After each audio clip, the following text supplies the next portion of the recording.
নমস্কার, সকল দর্শক বন্ধুদেরকে স্বাগত জানাচ্ছি এই মুহূর্তের অনুষ্ঠান ডক্টর প্লাস। সুস্থ ও সুন্দর জীবন দুইকে একসাথে পেতে গেলে অবশ্যই সুস্থতা দরকার, তার সাথে মানসিক এবং শারীরিক দুইয়ের সমঝোতাও দরকার। অর্থাৎ প্রত্যেকটা মানুষেরই মানসিক দিকে স্টেবিলিটি, পাশাপাশি শারীরিক সুস্থতা, এই দুটোরই কিন্তু সমন্বয়ে একটা মানুষকে বলা যেতে পারে তিনি পুরোপুরি সুস্থ ব্যক্তিত্বের একজন মানুষ।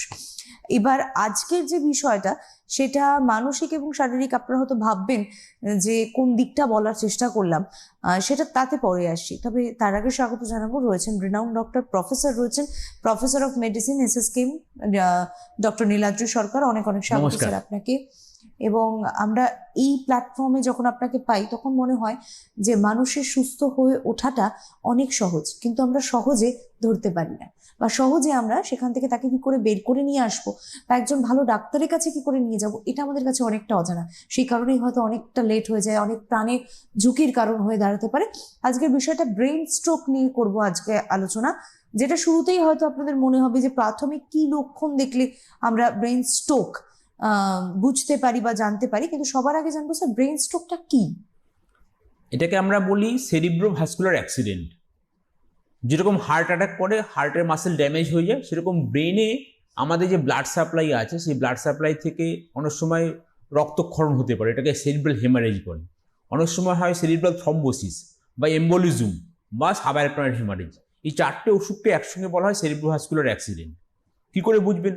দেখলেন হঠাৎ আপনার কথাটা জড়িয়ে গেছে, বা আপনি হয়তো অজ্ঞান হয়ে গেছেন, বা আপনার হয়তো দেখা গেল একটা হাত একটা পা কাজ করছে না, হ্যাঁ, তখনই বুঝতে পারবেন হয়তো স্ট্রোক হয়েছে। এটা প্রাথমিক এই লক্ষণটাই থাকবে।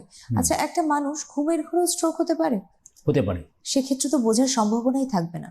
সেক্ষেত্রে অনেক ডিলেড হয়ে যায় অনেক সময়। ধরুন কারো যদি স্ট্রোক হয়ে যায় এরকম, হয়তো পরবর্তী নেক্সট দিন হয়তো ওনার বাড়ির লোকজন দেখবেন উনি আর কথা বলছেন না, হয়তো উঠছেন না, একটা হাত একটা পা উঠছে না, তখন অনেকটা দেরি হয়ে যায় ব্যাপার। একদম এক্স্যাক্টলি। প্রত্যেকটা মানুষেরই আমরা যে বলি না 6 মাস অন্তর অন্তর, বছরে একবার একটা থরো চেক আপের দরকার হয়, এই কথাটা আমরা বলি, কিন্তু সেক্ষেত্রে সবাই হয়তো কম বেশি করে থাকি কিংবা থাকি না।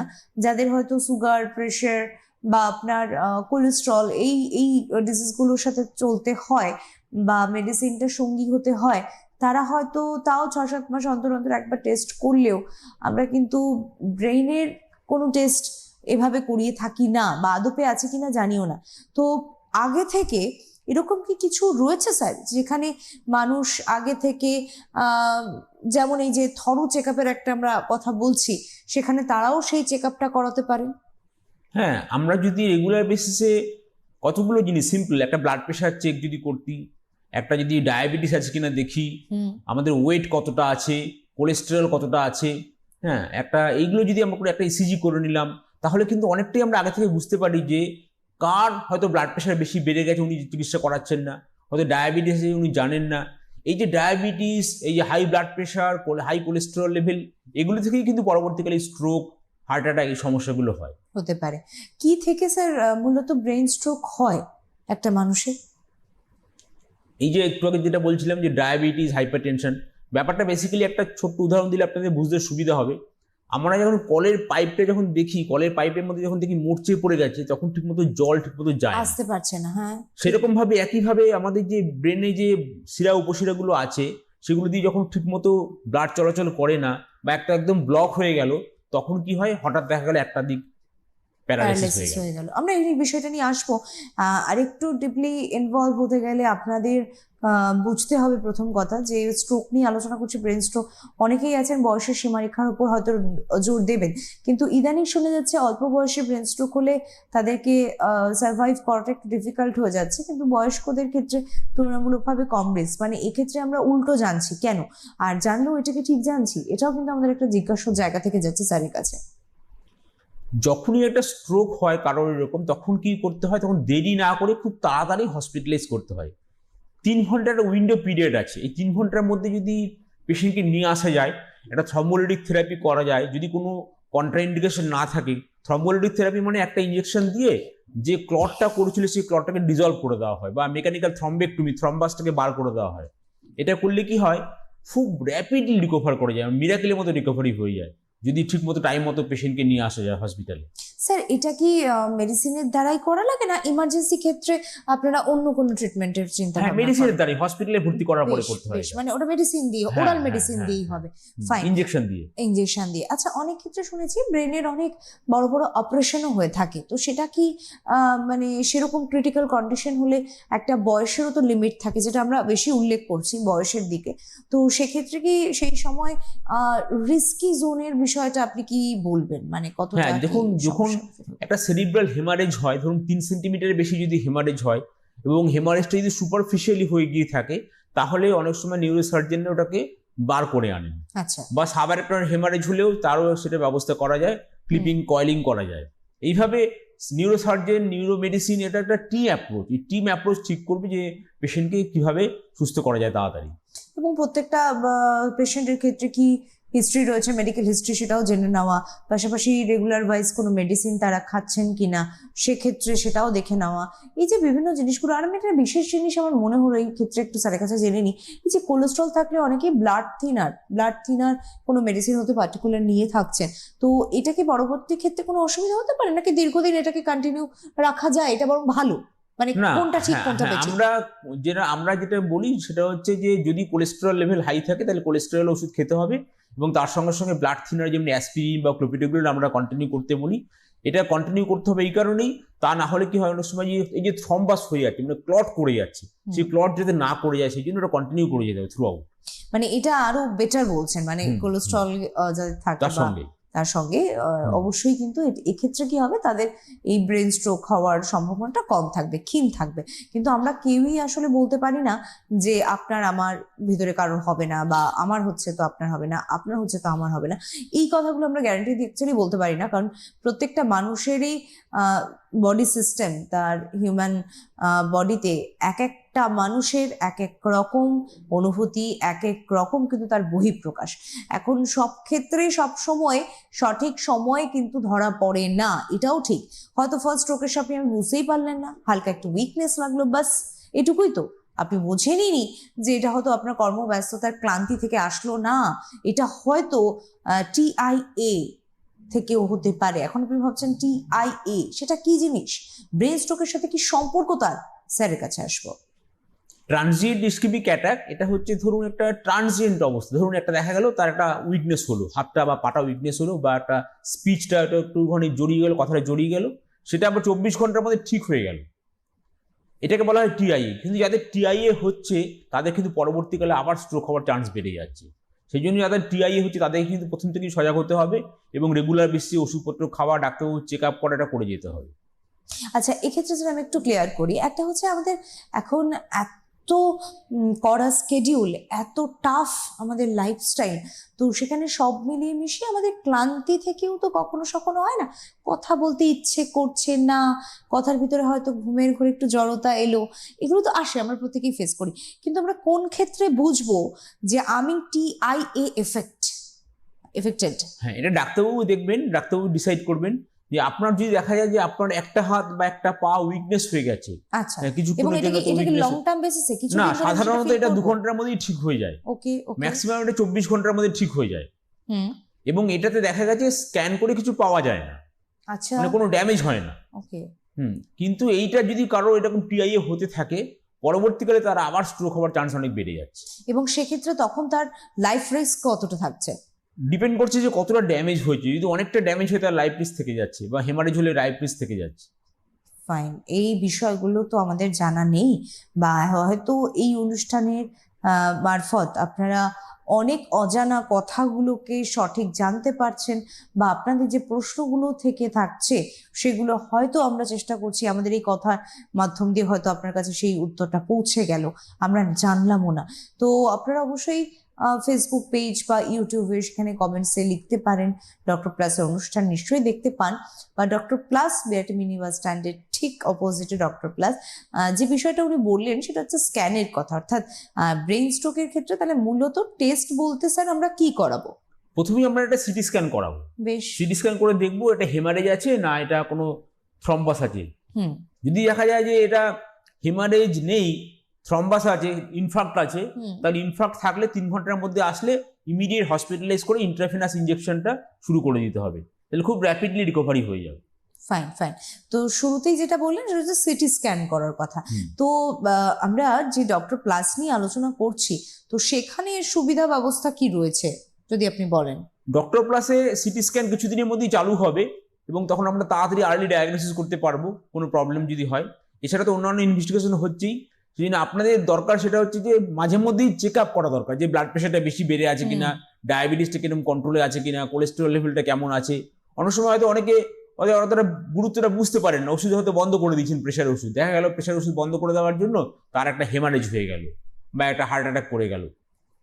আরেকটা জিনিস কি বলবো বলুন তো, আমরা নিজেরা ডাক্তারি করাটা যেদিন থেকে বন্ধ করব সেদিন থেকে আমার মনে হয় সুস্থতাটাকে নিজেরাই আহ্বান করব। কারণ আমরা এরকম বহু মানুষ রয়েছি যারা মেডিকেল হিস্ট্রি সম্পর্কে তার কোনো নলেজই নেই, বা নন মেডিকেল পার্সন, তারা না খুব সুন্দর সাবলীলভাবে আপনি বা আপনাকে বলে থাকি যে না অনেকদিন তো হলে বা 6-7 মাসের একটা গ্যাপ দেওয়া যাক। নিজেরাই সিদ্ধান্ত নিয়ে মেডিসিনটা বন্ধ করে দিলেন, তার ফলাফল কি হলো? আজকে ব্রেন স্ট্রোক, যেটা নিয়ে আজকে আমরা আলোচনা করছি। এমনটা বলছেন না স্যার, এমনটা বলছেন না যে মেডিসিন না খেলে আপনার ব্রেন স্ট্রোক হবে, এমনটা নয়। বা আপনি কোন মেডিসিনটা খাচ্ছেন তার তো একটা প্রত্যেকটা ডোজেস বিষয় রয়েছে, তো কতটা ডোজেস আপনার শরীরের জন্য পারফেক্ট ডোজেস হবে, বা কতটা আপনি নেবেন, কোন কোন সময় আপনি খাবেন, এইগুলোও তো আপনাকে মেনটেন করতে হবে। পাশাপাশি খাদ্য তালিকার একটা ভূমিকা তো সবসময় থেকে থাকে, সেটা সব রোগের ক্ষেত্রেই হোক। যেটা মূলত বুঝছি স্যার সেটা হচ্ছে যে আজকে কোলেস্ট্রল বলুন, উচ্চ রক্তচাপ বলুন, ডায়াবেটিক পেশেন্ট বলুন, এগুলো অনেক অংশেই দায়ী আমাদের ব্রেন স্ট্রোক হওয়ার। তো সেখানে খাদ্য তালিকার ভূমিকা তো ডেফিনেটলি থাকবে। একদম। আমাদের খাদ্য তালিকার মধ্যে ধরুন আমরা যেটা বলি সেটা, আপনি পাতে এক্সট্রা নুন খাবেন না, ডায়াবেটিস থাকলে ডায়াবেটিক ডায়েট খাবেন, আপনার বডি ওয়েট কত আছে সেই অনুযায়ী আপনার ক্যালোরি নির্ধারিত করতে হবে, এবং রেগুলার হাঁটাচলা করতে হবে, যোগ প্রাণায়াম করতে হবে, এবং টাইম মতো খাওয়া দাওয়া করতে হবে, জাঙ্ক ফুড অ্যাভয়েড করতে হবে। এগুলো যদি আমরা ঠিকঠাক মেনে চলি তাহলে কিন্তু আমরা কিন্তু অনেক ভালো থাকবো।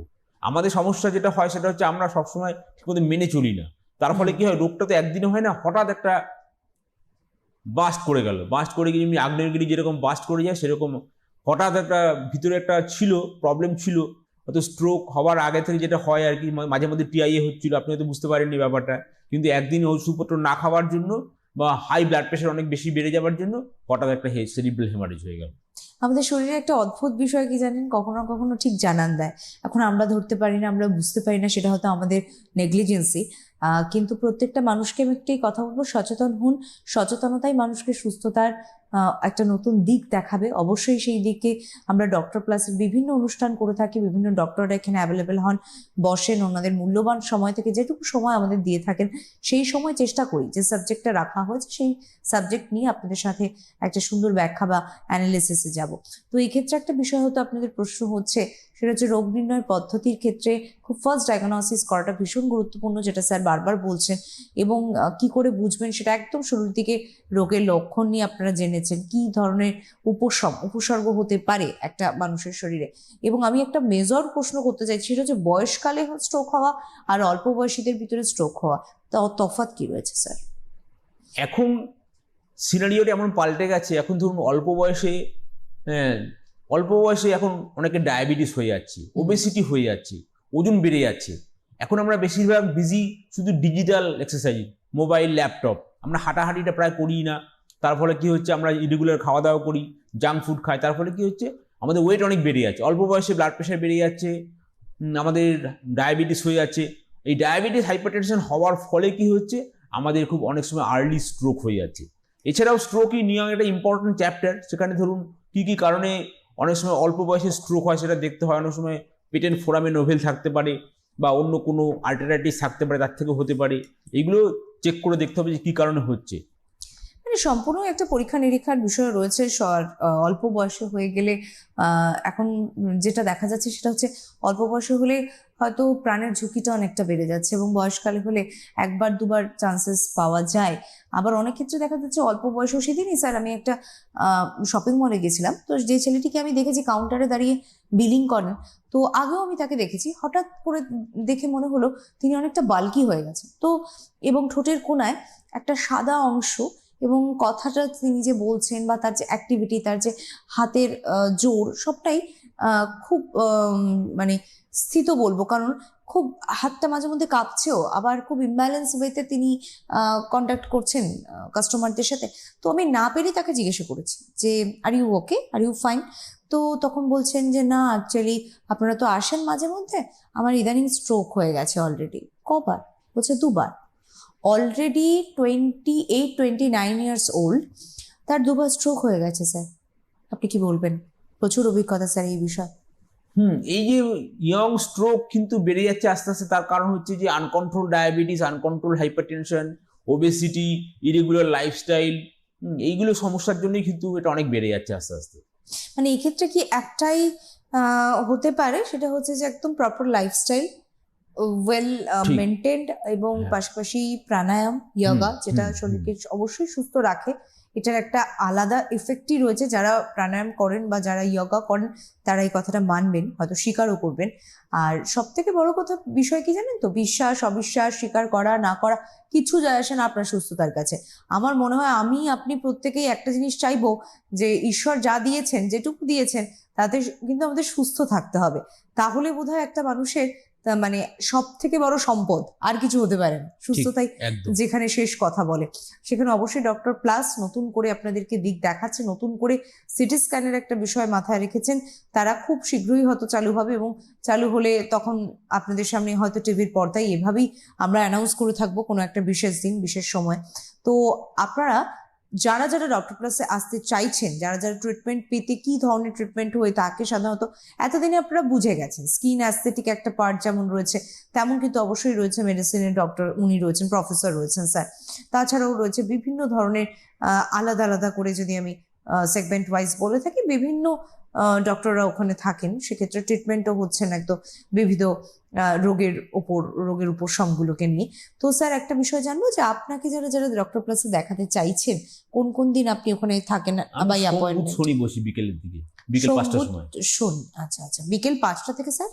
বিকেল 5টা থেকে যতক্ষণ পেশেন্ট থাকে ততক্ষণ পেশেন্ট। বেশ, তাহলে কেউ যদি আসতে চান সোম শনির ভিতরে স্যারকে দেখাতে, তাহলে অবশ্যই কিন্তু আপনাকে যেটা করতে হবে সেটা হচ্ছে একটা অ্যাপয়েন্টমেন্ট নিতে হবে। আপনারা জানেন যে কোনো ডক্টরের কাছে যদি আপনি আসেন, সেক্ষেত্রে উইদাউট এনি অ্যাপয়েন্টমেন্ট কোনো ডক্টরকেই দেখানো যায় না। আর অবশ্যই উনি একজন প্রফেসর, রেনাউন্ড ডক্টর, তো সম্ভব হবে না উইদাউট এনি অ্যাপয়েন্টমেন্টে ওনাকে দেখানো। তো একটা অ্যাপয়েন্টমেন্ট ফিক্স করুন। দেখুন আমাদের টিভি স্ক্রিনের নিচে যাচ্ছে হেল্পলাইন নাম্বার, সেই নাম্বারটা একটুখানি নোট করে নিন কাইন্ডলি। ইউটিউবে যদি পরবর্তী সময় অনুষ্ঠান দেখেন, সেখান থেকেও আপনি নোট করতে পারবেন। ফেসবুকও থাকছে, ফেসবুক পেজ ফলো করলে আপনার অনুষ্ঠানগুলো সামনে আসবে, দেখতে পাবেন, বা আপনার নলেজ গ্যাদার করলেন। পাশাপাশি ইউটিউব মানে সাবস্ক্রাইব করা, বেল আইকনটা প্রেস করা। সাবস্ক্রাইব করে থাকলে কি হবে, আপনার সামনে কিন্তু অবশ্যই চ্যানেলটা থাকলো, অর্থাৎ বারে বারে আমাকে সেই চ্যানেলের ভিতরে আইডি খুঁজে নিয়ে দেখতে হয় না। আর পাশাপাশি আমরা বলি বেল আইকনটা প্রেস করে রাখা, এই কথাটার অর্থ হচ্ছে নোটিফিকেশন বেল, যাতে যেই মুহূর্তে অনুষ্ঠানটা লাইভ স্ট্রিমিং যাচ্ছে, তো লাইভ আপলোড হলো অনুষ্ঠানটা, তো আপলোড, তো এই আপলোডেড অনুষ্ঠানগুলো বা লাইভ স্ট্রিমিং সাথে সাথে আপনার কাছে একটা নোটিফিকেশন যাবে ফোনে, যে এই সময় অমুক চ্যানেলে এই প্রোগ্রামটা হচ্ছে। তো খুব সাথে সাথে আমি কিন্তু অনুষ্ঠানটা দেখতে পারি। আর আমার মনে হয় ডাক্তারি অনুষ্ঠান প্রত্যেকটা মানুষের ভীষণ ভীষণ প্রিয় বলেই ডক্টর প্লাসকে আমরা আজকে আপনাদের সামনে নিয়ে আসছি, অন্যরকম ভাবে উপস্থাপন করছি। সেটা হচ্ছে আজকের বিষয় কিন্তু ব্রেইন স্ট্রোক, এবং প্রত্যেকটা মানুষ যারা যারা ব্রেইন স্ট্রোক নিয়ে ভীষণভাবে উদ্বিগ্ন বা ভাবছেন, টেনশনের কোনো কারণ নেই। শুরুতেই ডক্টরের কাছে আসুন, শুরুতেই ডাক্তার দেখান, ট্রিটমেন্ট করান, মেডিসিন নিন। আমি আরেকটা জিনিসও বলবো, অনেকের হয়তো সুগার হিস্ট্রি রয়েছে, তারা অলরেডি ডায়াবেটিক পেশেন্ট এবং তারা ইনসুলিন নেয় এবং বহু বছরের, তার পাশাপাশি হয়তো কোলেস্ট্রলও রয়েছে, কিন্তু এই ক্ষেত্রে তাদের কোনো বিশেষ মেডিসিন কি আপনারা বারণ করবেন, নাকি তাদের জন্য আলাদা কোনো মেডিসিন রয়েছে যে এই ধরনের পেশেন্ট ক্ষেত্রে এই ধরনের মেডিসিন তাদেরকে দেওয়া যায় না ব্রেন স্ট্রোকের ক্ষেত্রে? যখন একটা স্ট্রোক হয়ে যায় তখন আমরা দেখি তার একটা হেমারেজ আছে না তার একটা থ্রম্বোসিস আছে। যদি হেমারেজ হয়ে গিয়ে থাকে তখন আমরা অ্যাসপিরিন বা ক্লোপিডোগ্রিল এই জাতীয় ওষুধ দিই না। আর যদি থ্রম্বোসিস হয়ে গিয়ে থাকে তখন আমরা অ্যাসপিরিন বা ক্লোপিডোগ্রিলটা দিই এবং সেটা কন্টিনিউ করতে বলি। যেটা সব থেকে বেশি ইম্পর্টেন্ট সেটা হচ্ছে আমরা যেটা বলি যে আর স্ট্রোকের পরেই সঙ্গে সঙ্গে ইমিডিয়েটলি ফিজিওথেরাপি শুরু করে দিতে হয়। যখনই আমরা ধরুন একটা কারোর বাঁদিকে একটা প্যারালিসিস হয়ে গেল, যখনই এটা সঙ্গে সঙ্গে একটা ফিজিওথেরাপি শুরু করে দেওয়া হলো, হাতগুলো পাগুলো নাড়ানো, তখন এই যে নাড়ানোর ফলে কি হচ্ছে, এখানকার যে ব্লাড সাপ্লাইটা যাচ্ছে এখান থেকে, সেই ব্লাড সাপ্লাইটা বেড়ে যাচ্ছে এবং তাড়াতাড়ি রিকভারি হচ্ছে। এবং আমরা বলি আপনি সবসময় পজিটিভ থাকতে হবে, কখনোই ভেঙে পড়লে চলবে না, মনটাকে খুব স্ট্রং রাখতে হবে। যাই হোক না কেন, দেখবেন খুব তাড়াতাড়ি রিকভারি হবে। স্যার, এই প্যারালিসিসের কথা আমার একটা জিনিস মনে হলো, সেটা হচ্ছে যে আপনি বললেন যে ফিজিওথেরাপি করার কথা। তো একটা ইয়ং বয়সে একটা পেশেন্টের ফিজিওথেরাপি আর বয়সকালে একজনের ফিজিওথেরাপি করা, এই দুটোর রিকভারি রেটটা কি রয়েছে স্যার? মানে আমরা কি বলতে পারি যে ফিজিওথেরাপি কি এর আলটিমেট সমাধান? যখন একটা স্ট্রোক হচ্ছে তখনই দেখতে হবে যে কতটা ড্যামেজ হয়েছে এরিয়াটা। যদি অল্প ড্যামেজ হয়ে গিয়ে থাকে এবং তাড়াতাড়ি যদি আর্লি ফিজিওথেরাপি শুরু করা হয় এবং অন্যান্য সাপোর্টিভ থেরাপি, ব্লাড প্রেশারের ওষুধ, ডায়াবেটিসের ওষুধ, কোলেস্টেরল ওষুধ এগুলো দেওয়া হয়, তাহলে কিন্তু খুব তাড়াতাড়ি রিকভার করে যায়। আর যদি অনেকটা ড্যামেজ হয়ে গিয়ে থাকে তখন একটু রিকভারি করতে সময় লাগে, কিন্তু তখনও পজিটিভ মাইন্ডটা রাখতে হবে এবং চেষ্টা করে যেতে হবে। হ্যাঁ, হবে না এই কথাটা তো একজন ডক্টর হয়ে কখনো বলতে পারেন না। এবং খুব স্বাভাবিকভাবে একজন ডক্টরের কাছে গেলে আমরা কিন্তু মানসিক জোর পাই। তিনি যদি একটাবার বলে দেন আপনার কিচ্ছু হয়নি, আপনি নিশ্চিন্তে বাড়ি যান, ঠিক আছে, যা হয়েছে অবশ্যই আপনি এখান থেকে বেরিয়ে আসতে পারবেন, তার জন্য এই এই এই এই বিষয়গুলো করণীয়, বা এই মেডিসিন আপনাকে রেগুলার ওয়াইজ নিতে হবে, এটা আপনি মনে করুন আপনার সুস্থতার জন্য নিচ্ছেন। তো মানসিক স্থিতাবস্থা, মানসিক স্থিতি শারীরিকের সাথে সমন্বয়, তো আমি এই জন্য শুরুটাই সেভাবে করেছিলাম, অবশ্যই রয়েছে। ডেফিনেটলি আপনারা আবারও হয়তো আপনার পুরনো কর্মজীবনে ফিরতে পারবেন। এবং যেটা আমাদের প্রশ্ন থাকে, একবার ব্রেন স্ট্রোক হয়ে গেলে সুস্থ হয়ে ওঠা, পুরোপুরি স্বাভাবিক ছন্দে ফেরা বা আদপে ছন্দে ফিরে আসা সম্ভব কিনা, তো আসুন সেটা জানবো। হ্যাঁ, স্ট্রোক হওয়ার পরে অনেক সময় পুরোটাই রিকভার করে যায়, যদি না খুব বেশি বড় এরিয়া ড্যামেজ থাকে। সেই ডিপেন্ড করছে যে কতটা এরিয়া ড্যামেজ হয়েছে। যদি বেশি এরিয়া ড্যামেজ না হয় তাহলে কিন্তু অনেকটাই আস্তে আস্তে রিকভারি করে যায়, এবং যাদের বিশেষ করে থ্রম্বোলিটিক থেরাপি করা হয় তাদের প্রায় মিরাকেলের মতো রিকভারি হয়ে যায় পুরোটাই। আচ্ছা স্যার, একটা বিষয় বলুন, এই যে হয়ে গেল একবার ট্রিটমেন্ট হলো, তিনি সুস্থ হচ্ছে, আবারও যে হবে না, এটা তো কোনো গ্যারান্টি নেই। অ্যাকচুয়ালি আমাদের যে সমস্যাটা, ধরুন ব্লাড প্রেশার বেশি, তার ডায়াবেটিস আছে, তার কোলেস্টেরল লেভেল আছে, সেই জন্য একবার স্ট্রোক হওয়ার পরে আবার স্ট্রোক হতে পারে। তবে যদি কেউ ঠিকমতো লাইফস্টাইল ফলো করেন, ওষুধপত্র ঠিকমতো খান, তাহলে চান্স অনেক কম। একদম একদম, মানে ওই ভালো থাকতে গেলে, সুন্দর থাকতে গেলে, সুস্থ থাকতে গেলে আপনাকে যেমন ডক্টর প্লাসের অনুষ্ঠানগুলো ঠিক মাইনাটলি দেখতে হবে প্রত্যেকদিন, প্রত্যেক সময়ে, ঠিক তেমন করে কিন্তু আপনাদের নিজেদের যত্নটুকুও নিতে হবে। আর আমি বলি সামান্য একটু যত্ন, শরীরকে ভালোবাসুন, দেখবেন শরীর আপনাকে ঠিক যত্নের একটা সুন্দর ভাইব দিয়ে যাচ্ছে। সেটা হচ্ছে পজিটিভ এনার্জি, ভালো থাকা, সুস্থ থাকা। কে বলতে পারে এই যে কথা বলছি আমার কিছু একটা হবে না, হতেই পারে, কিন্তু মানসিকভাবে যদি আমি মনে করি এই বোধহয় আমার কিছু হয়ে গেল, এই বোধহয় কিছু একটা হবে, তাহলে যে ভালো সময়টা আপনাদের সঙ্গে কথা বলে কাটাচ্ছি, এটাই তো আমি কাটাতে পারবো না। তো সেই জায়গা থেকে তো বিরতি থেকে যাব না। মানছি আপনি ভীষণভাবে ওয়ার্কাহলিক, অর্থাৎ প্রচন্ড কাজ ভালোবাসেন, হ্যাঁ আমি মানছি আপনার টাইট স্কেডিউল আপনাকে কিন্তু ভাবায়, আপনি রাতে ঘুমোন না, দিনে 8 ঘন্টা, রাতে 8 ঘন্টা ঘুমের জায়গায় আপনার ম্যাক্সিমাম দিনই 3 থেকে 4 ঘন্টার ঘুম হয়। ওই যে ঘুমের দীর্ঘদিনের ঘাটতি, তার থেকে আপনার ক্লান্তি বোধ, কিন্তু আপনি কি করে বুঝবেন TIA হচ্ছে আপনার? ওই যে স্যার বারবার বলছেন ক্লান্তি লাগলো, সাময়িক একটু কেমন লাগছে শরীরটা, 2 ঘন্টার ভিতরে সেটা ঠিক হয়ে যায়, অর্থাৎ আপনি জানুন এটাই আপনার উপশম, এটাই আপনার উপসর্গ। অর্থাৎ আমাকে তৎক্ষণাৎ কিন্তু আজ বা কালের ভিতরে, হাতে 2 দিনের ভিতরে ডক্টর কনসাল্ট করা উচিত।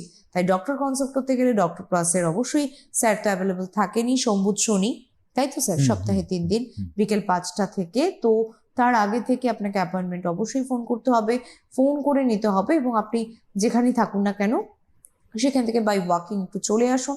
আর এত সুন্দর একটা লোকেশনে doctor plus, Birati mini bus স্ট্যান্ডের ঠিক উল্টো দিকে, মানে বিরাটি স্ট্যান্ড থেকে, ধরুন মিনি বাস স্ট্যান্ড থেকে তো উল্টো দিকেই, কিন্তু যদি আপনি বণিক মোড় থেকে আসেন, অর্থাৎ আমরা কোথা থেকে পাচ্ছি, আমরা পাচ্ছি কিন্তু স্টেশন, তো স্টেশন থেকে কিন্তু ওয়াকিং ডিস্টেন্স ম্যাক্সিমাম ম্যাক্স 2 থেকে 3 মিনিটস।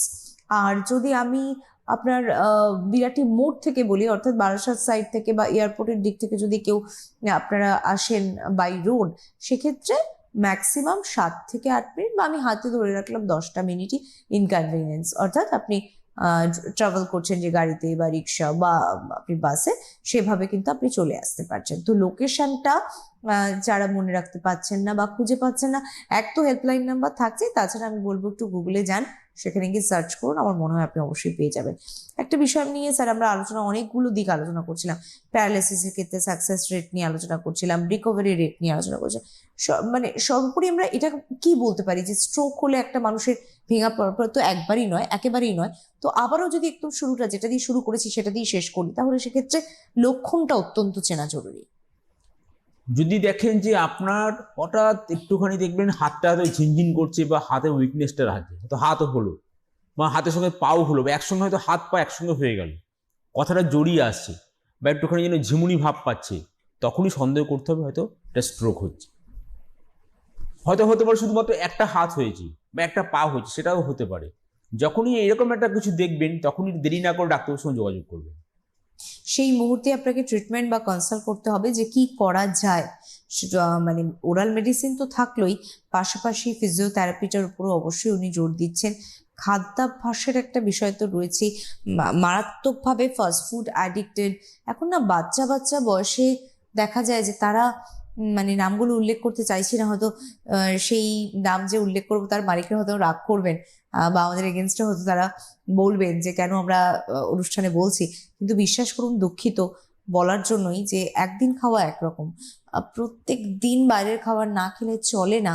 বাইরের খাবারের ভিতরেও তো অনেক হেলদি ফুড আছে, আমরা সেগুলোকে চুজ করি না। ঠিক তাই, হেলদি ফুড সবসময় আমাদের খেতে হবে। Vegetables, fruits, vegetables, carbohydrate, fat, protein. Junk ফুডটা আমরা সবসময় অ্যাভয়েড করব। এই যে জাঙ্ক ফুড বেশি খেলে কি হয়, আমাদের ডায়াবেটিস হওয়ার সম্ভাবনা বেড়ে যায়, হাই ব্লাড প্রেশার হওয়ার সম্ভাবনা বেড়ে যায়, এবং হাই ব্লাড প্রেশার এবং ডায়াবেটিস থেকেই পরবর্তীকালে স্ট্রোক, হার্ট অ্যাটাক, বিভিন্ন প্রবলেম হতে পারে। স্যার এই যে আপনি একটু ওবেসিটির কথাও ছুঁয়ে গেছিলেন কিছু সময়ের ভিতরে, যে ওবেসিটি থাকলেও কিন্তু ব্রেন স্ট্রোক হওয়ার একটা কারণ হতে পারে। এখন ইদানিং শোনা যাচ্ছে যে ফ্যাটি লিভার গ্রেড 1, 2, 3 একটা আমরা শুনতে পাচ্ছি, সেটা একদম বাচ্চাকাল থেকে বয়স সন্ধিক্ষালের অবধি বা বয়স্কদের ভিতরেও দেখা যাচ্ছে। তো এক্ষেত্রে আপনি কিভাবে বলবেন হাউ টু মেনটেন? আমাদের যখন ওয়েট বাড়তে আরম্ভ করে তখন আমাদের যে পরিমাণ খাবারটা এক্সেস হয়ে যাচ্ছে সেটা বিভিন্ন জায়গায় জমতে আরম্ভ করে। সেটাও একটা জায়গা হচ্ছে লিভারে জমে, সেটাকে বলে ফ্যাটি লিভার। কাজে আমাদের সেই জন্যই আমরা সবসময় বলি যখনই ফ্যাটি লিভার হচ্ছে আপনাকে শুধুমাত্র এক্সারসাইজ করতে হবে এবং ডায়েট কন্ট্রোল। আপনি অল্প পরিমাণে খান, হাঁটাহাঁটি করুন। আমরা বলি আধ ঘন্টা করে ডেলি হাঁটতে বলি, 150 মিনিট পার উইক। যাদের ধরুন খুব বেশি ওজন বেড়ে যায়, যারা ধরুন হাঁটতে পারছেন না, একটু হাঁটলে হয়তো পায়ে ব্যথা করছে বা অস্টিওআর্থ্রাইটিস হয়ে গেছে, অনেকে স্যার বুক ধড়ফড় করে, তাদেরকে আমরা বলি আপনি বসে বসে এক্সারসাইজ করুন, হাতগুলো নাড়ান, পাগুলো নাড়ান, হাতে এক্সারসাইজ করুন। এইভাবে করেও যতটা পারা যায় এবং কম খেয়ে আপনার ওয়েট কমাতে হবে। মানে একদম মানে কথায় বলতে গেলে কিন্তু ডায়েট এবং ভালো খাবার অবশ্যই খাবেন, আপনার খিদে রেখে নয় বা খালি পেটে থেকে কিন্তু বলছেন না স্যার, অবশ্যই আপনি করবেন। তার কিছু নিয়ম রয়েছে, তার কিছু ডক্টর কনসাল্ট দরকার। এই সবটা নিয়ে আজকে থাকলাম, আশা করছি অনুষ্ঠান ভালো লেগেছে। অনুষ্ঠানে আরেকটা নতুন পর্ব নিয়ে নিশ্চয়ই আপনাদের সঙ্গে থাকবো। অনেক ধন্যবাদ জানাবো স্যার আপনাকে, ধন্যবাদ অবশ্যই আপনাদেরকেও জানাই। নমস্কার।